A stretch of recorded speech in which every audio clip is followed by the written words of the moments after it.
이번 시간에 학습할 학습 목표와 학습 내용을 확인해 보세요.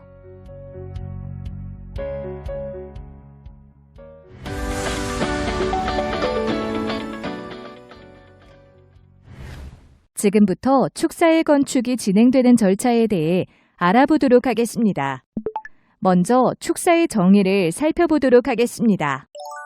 축산법에서는 축사란 가축을 사육하기 위한 우사, 돈사, 계사 등의 시설과 그 부속시설로서 대통령령으로 정하는 것을 말한다고 정의하고 있습니다. 또한 축산법 시행령에서는 축사를 사육시설이나 소독 및 방역시설, 차규실, 집란실, 가축 분뇨의 관리 및 이용에 관한 법률 제11조 및 같은 법 시행령 별표 1 또는 별표 2에 따라 배출시설로서 허가를 받거나 신고한 운동장, 가축 분뇨의 관리 및 이용에 관한 법률 제12조에 따른 가축 분뇨 처리시설, 그 밖에 가축을 사육하기 위하여 설치하는 시설로서 농림축산식품부 장관이 정하여 고시하는 시설 중 대통령령으로 정하는 것이라고 정의하고 있습니다. 축사를 건축하고자 할 경우 진행되는 인허가 절차 중 첫 번째로 건축주가 직접 건축할 경우 진행 절차를 살펴보겠습니다. 먼저 사업계획서를 작성합니다. 그런 다음 토지이용계획 확인원을 통해 지역, 지구, 지목 등을 확인하여 축사 건축이 가능한 부지인지를 확인하여 부지를 선정하고 시설 규모와 사육도수 등을 고려해 적정한 축사의 규모를 검토합니다. 읍면지역에서 건축하는 연면적 400제곱미터 이하의 축사나 표준 설계도서에 따라 건축하는 축사는 건축신고를 해야 하는데요. 단 규모에 따라 건축 허가를 받아야 하는 지자체도 있으며 보전산지는 도시지역에 한하여 진행합니다. 축사 건축 신고를 할 때 제출해야 할 서류는 대지 내 건물의 위치, 오우수 처리 등이 표현된 배치도와 건축계획서입니다. 이때 각 농가 소유의 대지를 기준으로 관계법규에 맞도록 작성해야 하는데요. 축사 표준 설계도를 활용하는 경우에는 배치도만 작성하면 됩니다. 신고한 축사의 공사를 착수하려고 할 경우에는 시군 구청에 착공 신고를 하고 신고 수리 여부에 대한 통지를 받은 이후에 공사를 착공합니다. 축사의 경우에는 건설업 면허가 없는 시공업자가 아니어도 건축주가 직접 자가 시공이 가능합니다. 축사 공사를 완료한 후에 그 축사를 사용하려면 배치와 평면이 표시된 현황 도면을 첨부해서 허가권자에게 사용 승인을 신청해야 합니다. 또한 현황도를 허가권자에게 제출해서 건축물 대장에 등재합니다. 두 번째로 건축사를 지정해서 축사를 건축하는 경우의 인허가 절차를 살펴보도록 하겠습니다. 사업계획서 작성과 부지 선정, 그리고 규모 검토 단계는 앞서 살펴본 건축주 지경일 경우의 절차와 동일한데요. 연면적 400제곱미터를 초과하거나 축사 표준 설계도서를 활용하지 않을 경우에는 건축사가 도서를 작성하여야 합니다. 축사 건축 허가 시 제출해야 할 서류는 건축계획서와 건축물의 용도, 규모와 형태가 표시된 기본 설계도서로 각 농가 소유의 대지를 기준으로 관계법규에 맞도록 건축사가 작성해야 합니다. 허가를 받은 축사의 공사를 착수하려고 할 경우 시군구청에 착공 신고를 하고 건축사를 공사감리자로 지정하여야 합니다. 허가 통지를 받은 이후 공사를 착공하는데요. 축사의 경우 시공업자가 아니어도 건축주가 직접 자가 시공이 가능합니다. 축사 공사를 완료한 후 그 축사를 사용하려면 준공도면과 감리완료 보고서를 첨부해서 허가권자에게 사용 승인을 신청하고 건축사가 작성한 축사 현황도를 허가권자에게 제출하여 건축물 대장에 등재합니다. 축사를 건축할 때 가장 먼저 확인해야 할 사항은 해당 법령에 허용되는 곳인지 여부입니다. 따라서 건축허가서를 제출하기 전에 허가권자에게 축사 건축물에 대하여 사전 건축허가를 신청해서 확인해 봐야 할 사항이 있는데요. 첫째, 관계법령에 따른 기준과 제한, 그리고 완화에 관한 사항을 고려하여 해당 대지에 건축 가능한 건축물의 규모, 둘째, 해당 대지에 건축하는 것이 관계법령에서 허용되는지 여부, 셋째, 건축허가를 받기 위하여 신청자가 고려할 사항이 바로 그것입니다. 축사를 신축할 때는 여러 가지 환경을 검토해서 부지를 선택하는 것이 좋은데요. 우선 간선도로에서 독립적으로 사용 가능한 진입로를 확보하고 일조량이 많고 공기의 흐름이 좋은 지형을 선택합니다. 또한 하천이나 도로보다 높고 습하지 않은 곳을 선택하는 것이 좋으며 침수나 산사태 등 자연재해 우려 지역은 절대적으로 피해야 합니다. 그리고 방풍림 역할을 하는 나무나 숲이 있는 곳이 좋고 강우 시 빗물 배수가 원활하며 가급적 평지나 완만한 경사지를 선택합니다. 화면에 환경적 입지 조건 체크리스트가 제시되어 있는데요. 이를 활용하여 세부 항목별로 점검 사항들을 체크하시기 바랍니다. 축사를 건축할 때에는 건축 입지를 사전에 결정한 후 건축 허가를 신청하는 것이 안전하기는 하지만 간단히 확인할 수 있는 사항은 사전 결정 과정 없이 직접 건축 허가를 신청할 수가 있습니다. 즉, 사전 결정이라는 행정 절차는 의무사항이 아니기 때문에 건축주의 의사에 달려있는 것인데요. 축사를 건축할 때 사전에 결정해야 하는 사항으로는 국토의 계획 및 이용에 관한 법률에 따른 개발행위 허가 법률, 산지관리법에 따른 산지 전용 허가와 산지 전용 신고, 산지 일시 사용 허가, 농지법에 따른 농지 전용 허가 신고와 협의, 그리고 하천법에 따른 하천 점용 허가가 바로 그것입니다. 사전 결정 시에 허가권자에게 제출해야 하는 서류로는 간략 설계도서, 환경정책기본법에 따른 사전 환경성 검토를 위해 같은 법에서 제출하도록 한 서류가 필요한데요. 이 서류는 사전 검토성 협의 대상인 경우만 해당됩니다. 그리고 허가 또는 협의를 하기 위해 해당 법령에서 제출하도록 한 서류가 있습니다. 처리기간의 경우 관련 부서와 협의기간은 10일 이내이지만 개발행위 허가, 산지 전용 허가, 농지 전용 허가, 하천 점용 허가와 관련된 사항은 15일 소요되며 협의 완료되는 시점에서 7일 이내에 신청인에게 통보해야 합니다. 국토계획법에서는 국토를 효율적으로 관리하기 위해 토지를 용도별로 세분하여 국토의 용도에 맞는 건물을 건축할 수 있도록 제한하고 있습니다. 따라서 축사 건축에 있어서 가장 먼저 검토해야 할 사항은 용도 지역별, 용도 지구별, 용도 구역별 제한 내용에 대한 사항입니다. 구체적으로 살펴보면 우선 국토계획법 제76조, 국토계획법 시행령 제71조에 따라 축사가 가능한 용도지역인지를 확인하고 국토계획법 제77조, 국토계획법 시행령 제84조에 따라 건폐율을 확인합니다. 그리고 국토계획법 제37조, 국토계획법 시행령 제31조에 따라 축사, 가축시설을 건축할 수 없는 용도지구인지를 확인합니다. 수변 경관지구나 시가지 경관지구, 미관지구, 학교시설 보호지구, 공용시설 보호지구, 항만시설 보호지구는 축사 건축이 불가한데요. 축사가 가능한 용도지구는 취락지구에서만 허용합니다. 축사로서 입지 조건이 충족되면 개발행위 허가를 밟아야 하는데 국토계획법 제56조, 국토계획법 시행령 제55조에 따라 용도지역별 개발행위 허가에 대한 면적 제한 규모를 확인해야 합니다. 토지 이용과 관련해서 본래의 형태에서 변형이 예상될 경우 도시계획 차원에서 검토가 필요하거나 관리하는 것이 타당하다고 판단되는 경우에는 허가를 받아야 합니다.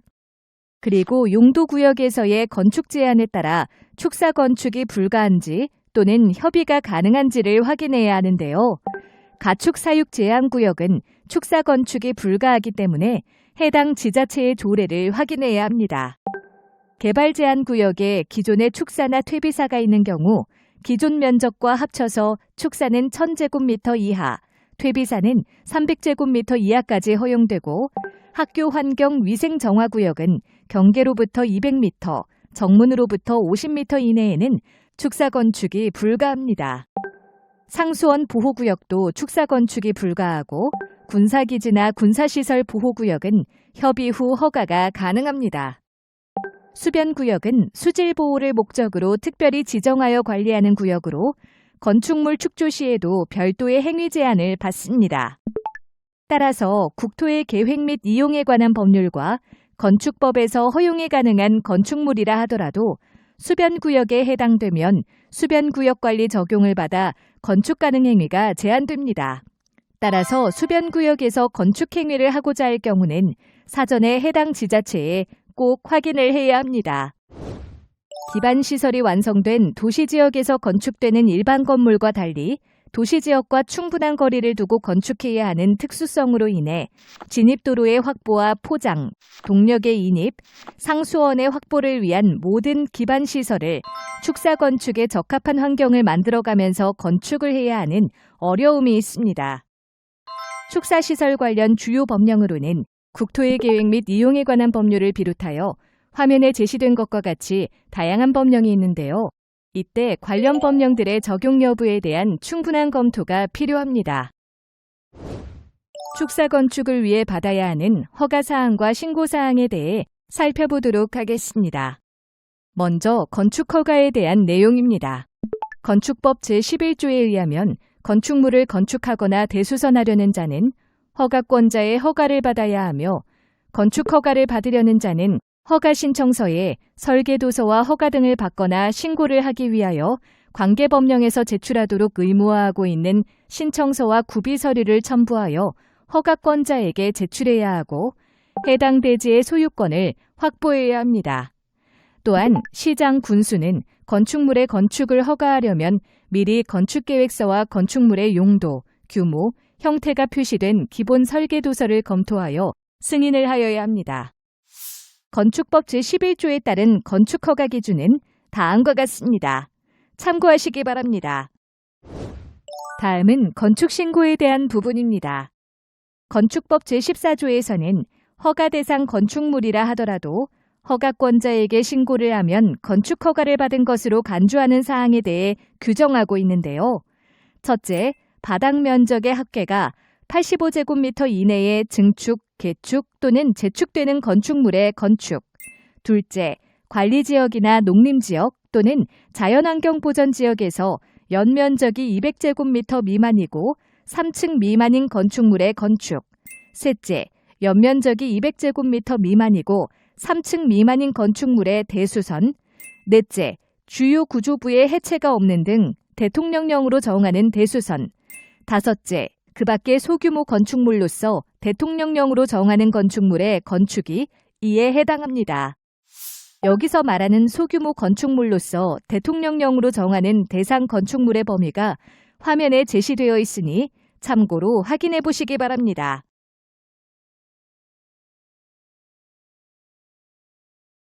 타 법령에 의한 배출시설 설치 허가, 개발행위 허가, 산지 전용 허가, 점용 허가 등은 허가와 신고를 동일하게 적용합니다.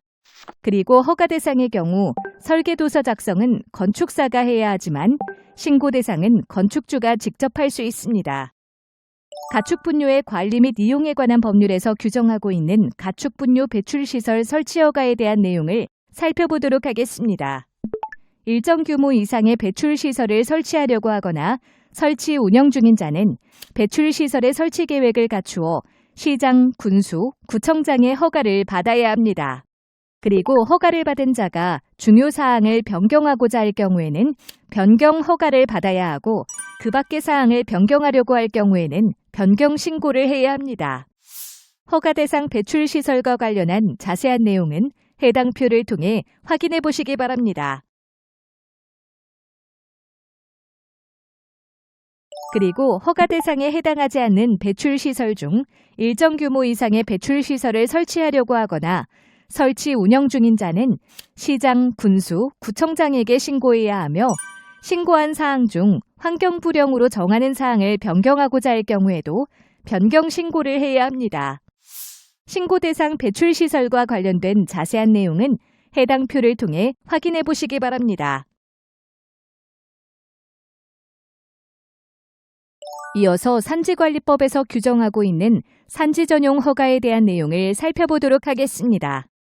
가축을 사육하는 축사는 공간정보의 구축 및 관리 등에 관한 법 제67조에 의한 목장 용지 또는 농지법에서 정한 농지에서만 건축할 수가 있습니다. 따라서 이에 해당되지 않는 임야의 경우 산지 전용 허가를 통해서 목장 용지로 지목 변경 허가를 받아야 합니다. 여기서 산지 전용이란 산지를 임업 생산의 용도 외로 사용하거나 이를 위하여 산지의 형질을 변경하는 것을 말합니다.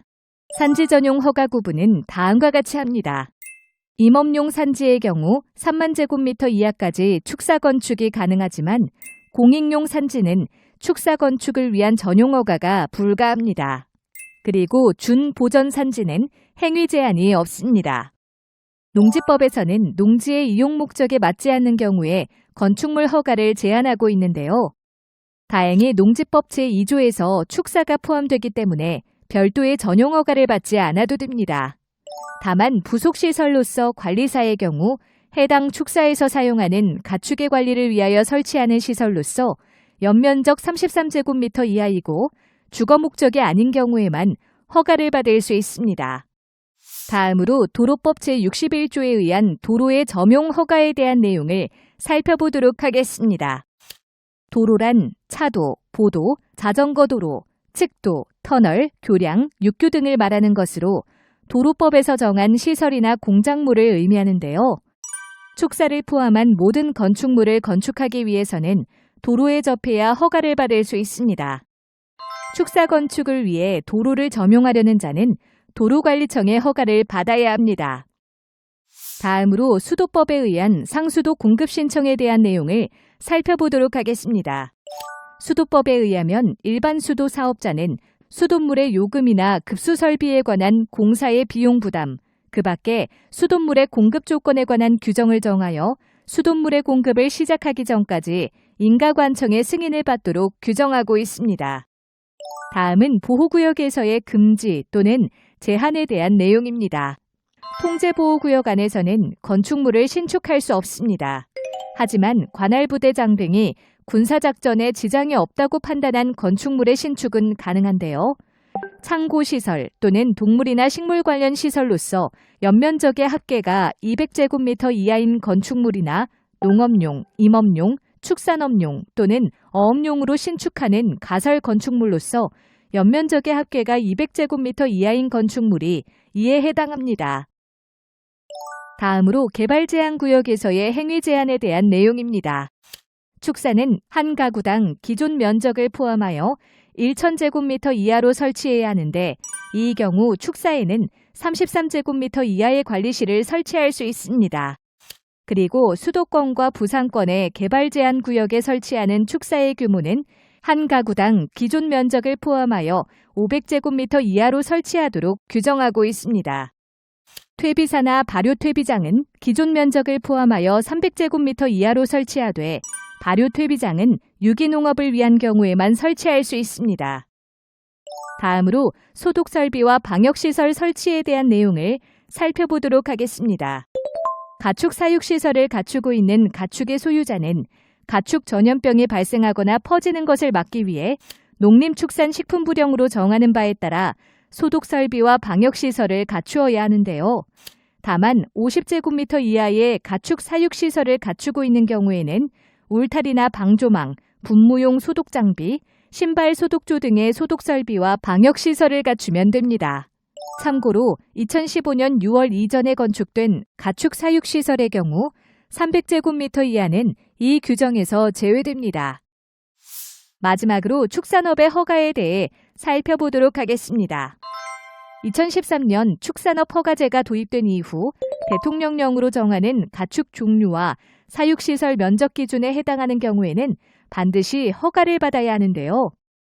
축산업 허가 등록을 위해서는 우선 허가 등록 신청서와 구비 서류를 제출하여 해당 영업장을 관할하는 허가권자에게 허가를 받아야 합니다. 허가권자는 허가 등록 신청서와 구비 서류, 축산업 허가 등록 결격 사유 등을 확인하고 시설과 장비 기준, 그리고 단위 면적당 적정 사육 두수와 위치 기준 등을 확인합니다. 그리고 허가권자는 축산업 허가 등록증을 교부하고 축산업 허가자 준수사항, 휴폐업, 영업재개, 등록사항 변경 시 신고 의무 등을 고지합니다. 그리고 축산업 허가 등록 현황을 보고합니다. 화면에 소규모 환경영향평가의 대상 사업의 종류와 규모에 대한 내용이 제시되어 있는데요. 사업계획의 면적에 따라서 축사도 환경영향평가의 대상이 될 수 있으니 참고하시길 바랍니다. 이번 시간에 학습한 내용을 정리해 볼까요?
이것으로 축사건축 일반사항 1에 대한 학습을 마치겠습니다. 수고하셨습니다.